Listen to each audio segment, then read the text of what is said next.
Number of valence electrons in a graphite atom is, graphite मतलब हो गया carbon, carbon का एटॉमिक नंबर होता है 6, तो इसकी इलेक्ट्रॉनिक कॉन्फ़िगरेशन हो जाएगी 2 4। अब इसके वैलेंस शेल में है 4 इलेक्ट्रॉन्स, तो number of valence electrons in graphite atom हो जाएगा 4। Option B is the correct answer. The atomic number of 4 elements A B C D are 12 13 15 and 3 respectively. The element which cannot form cation is, A का atomic number है 12, तो A की electronic configuration हो जाएगी 2 8 2। B का atomic number given है 13, तो इसकी इलेक्ट्रॉनिक कॉन्फ़िगरेशन हो जाएगी 2 8 3। C का एटॉमिक नंबर गिवन है 15, तो C की इलेक्ट्रॉनिक कॉन्फ़िगरेशन हो जाएगी 2 8 5। और D का एटॉमिक नंबर गिवन है 3, तो इसकी इलेक्ट्रॉनिक कॉन्फ़िगरेशन हो जाएगी 2 1। अब जिन एलिमेंट्स के वैलेंस शेल में 2 3 1 इलेक्ट्रॉन्स प्रेजेंट है, जैसे कि A, B and D, they can easily lose these electrons and form cations. But C, which has 5 electrons in its valence shell, it cannot lose 5 electrons to form cations. Instead, it will accept 3 electrons to form anion.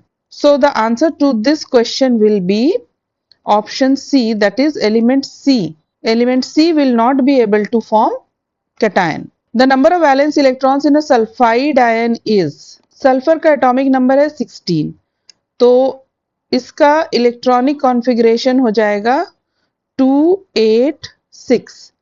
अब जब sulphur से sulphide ion form होता है, तो sulphur accepts 2 electrons to form sulphide ion. अब sulphur में कितने electrons थे? सल्फर का एटॉमिक नंबर था 16, तो सल्फर में टोटल इलेक्ट्रॉन्स थे 16।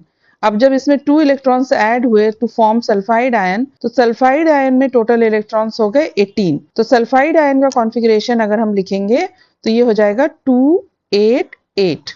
तो सल्फाइड आयन में नंबर ऑफ वैलेंस इलेक्ट्रॉन्स हो गए 8। So the correct answer is option D, 8 electrons. और अगर हम इलेक्ट्रॉनिक कॉन्फ़िगरेशन में देखें, सल्फर का electronic configuration that is 2 8 6। Sulphur जब सल्फाइड आयन में चेंज होगा, तो जो 2 इलेक्ट्रॉन ऐड होंगे वो इसके वैलेंस शेल में ऐड होंगे, तो वैलेंस शेल में इसके 6 इलेक्ट्रॉन्स हैं, तो अगर 2 इलेक्ट्रॉन्स इसमें ऐड होते हैं तो वो वैलेंस शेल में कितने इलेक्ट्रॉन्स हो जाएंगे? 8।